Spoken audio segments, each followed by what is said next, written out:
tichaenda mberi. Oh, tichaenda mberi handikunyeperi. Toda zviri mberi zviri kuseri. Haiwa, hatingadzoke because hatisi pei. Ukanzoti rampapapapapa, alright then rampapapapa, ripiti cho, rampapapapa, tinenge tapindira nengoma.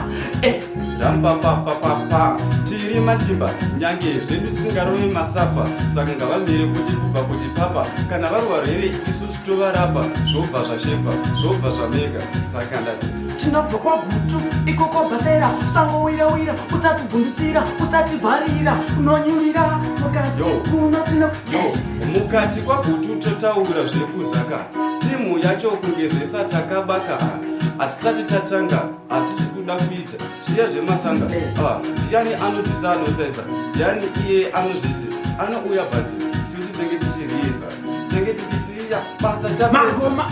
Tine chipawa ndiye munhu uya ende futi hati musatisaisa nekuti titori nehogoma mapasoro. Saka ndatokoka masoro. Even if I dambu kunotokuratidza kuti hamuzi mabhururu. Hamuzi masahwira no. Kana tiripo tenge tiripo